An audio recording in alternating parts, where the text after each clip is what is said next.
I'm here to serve.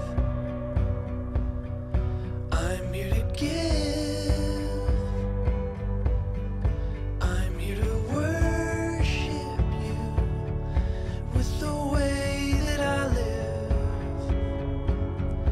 If the first will be last, if you came for the broken, help me to lose myself to gain all that you've spoken. 'Cause I'm here to live, I'm here to love, I'm here to give, 'cause I've got enough. I'm here to The idea of God's family being far bigger than us. It's also the idea of even doing urban ministry in cities, how you make it work in small communities. And still the importance of community in a huge city like New York. You could feel that. A lot of these guys came back because they were lonely and that was their family. And so that would kind of reinforce that as well at the end. I think the impact of parents seeing their kids step out and do ministry was huge as well. So for us as a church, I think it built a sense of, yes, we can do this. It seems like it's big and, you know, in some ways a long ways off, but we were able to do it anyways with God's help. You've given me purpose, a reason to love. Oh, so I'm here to serve.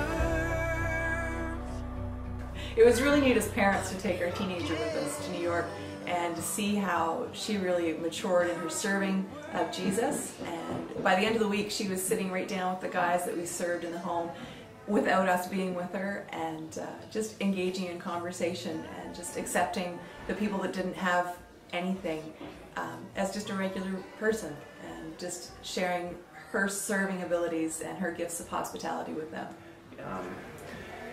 Personally, seeing the men there and their walk with Jesus, it inspires me just to put more trust in God and not as much rely on myself. And if they can put their trust in Jesus, then it helps me to do that as well. They really weren't that different from us, a lot of the guys, because of the economy. Just one bad trade on Wall Street, one economic business shut down, and 2 paychecks away and they were on the street. And because of the hardships, they'd lost their families, and just how easily it could be us. Life that I lead, give me purpose. It was amazing. I really didn't know what to think at first, but when I got there, I realized, like, it just kind of like walking around talking to people here. They're all a big family, and most of them were really happy to say hi. And I was amazed at like how thankful they were and everything. And I'll never forget it. It's kind of sad, and I think it's really nice what the Bowery's doing, just helping them get back into the circulation and get a new lifestyle and everything. And it's really nice to see it happening. Broken, help me to lose myself to gain all that you've spoken. It's up to Sue's, maybe that's still down there, but I can tell you what I didn't expect to see. I didn't expect to see a city that so many nice people. You hear so many bad things from the media that you don't really want to go down there because of the things you hear. But when we got down there, it was completely different. People are very nice. It's a busy place, but people really surprised me with their manners and sir and ma'am and things like that. And Jesus, you've shown me the life. The fact that this place has been helping these people and reaching out and to these people since the late 1800s is, I think, a miracle itself. And they were great people. We got to meet some of the guys and to eat and break bread with them, and you know, the ones that were healed. But as one guy said to me the last day we were leaving, you need to keep praying for us because what we do here is hard. I think I shared when I left that I expected that God would probably show us through these people. We would learn much from them, more so than what we were going to bring to them, and I think that was certainly what I experienced. A beautiful group of people, very impacted by just a true sense of community there, much like I imagine the Acts 4 church was. Our example is that everyone shared what they had, and when I think that the kitchen at the Bowery operates on a $10,000 a year budget, that's an amazing thing. I was just trying to think this morning how many meals they probably do a day. I'm going to guess around 400, because there's 70 residents, 3 meals a day. That's 210 plus volunteers and everyone that comes from the street. So when I think that 400 people a day or 400 meals a day can be provided through just the giving of people and the sharing of abundance, really is what it is, because many prepared foods are coming in from delis and things, and we ate beautiful meals there. It was amazing. And when I think of the abundance in all of our lives, I'm very much changed in how I view what God provides us, and how we maybe view that and don't realize just how fortunate we are, but also that there is that abundance in all of our lives that we can share with others. So I'm thinking about that more and more every day. So I know that's impacted me a lot, and I'm still trying to really work through that. I don't want to lead, I want to follow all the riches. Yeah, but the idea of like going to help people and like just finding out what that's all about, like that's what made me go. So I wanted to like dig deeper into that, because I didn't know much about that. And I've helped at like shelters and stuff before, but like I still didn't know too much about what it was like to be poor, or like how real being homeless is, and like how real their problems are, and how we view homeless people, I think, was the biggest thing that hit me. So I just remember talking to this guy Chris, and he was saying like, I hate that when people look at me, they think, oh, this guy's like gotten into drugs and drinking and all this bad stuff, and that's how he got there. But honestly, he just like, it was just bad luck. Like, it wasn't because of him, or it might have been a few things, but like it wasn't like he went down the wrong path. It's just like it happened to him, and he couldn't do anything about it. So like that's really changed my view when he told me that, because like sometimes we walk by homeless people and we're like, oh wow, they're so like, they look so drugged up, or they look so different than me, or whatever. But the reality is that they're just like us.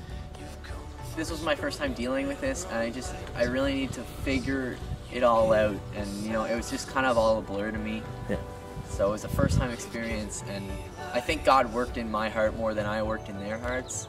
And Jesus, you've shown me that life is much more than treasures and glory and power. It was an opportunity to go on this mission trip and to experience the homeless, and experience that you can make a change in your life. So I encourage whoever is watching to take an opportunity to go on a mission trip and help others, and knowing that God is with us when we do it, knowing that we are going to make a change in people's lives that are homeless. I know that God is working in our lives. Whoever takes the initiative and knowing that they're doing it for Jesus, that they're helping other people, it's an honor.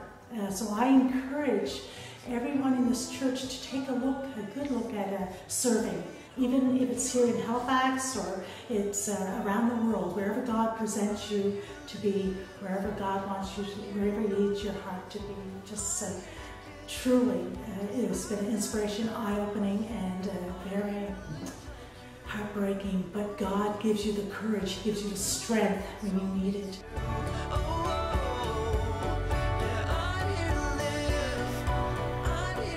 I think personally it was one of the most amazing weeks of my life ministry-wise.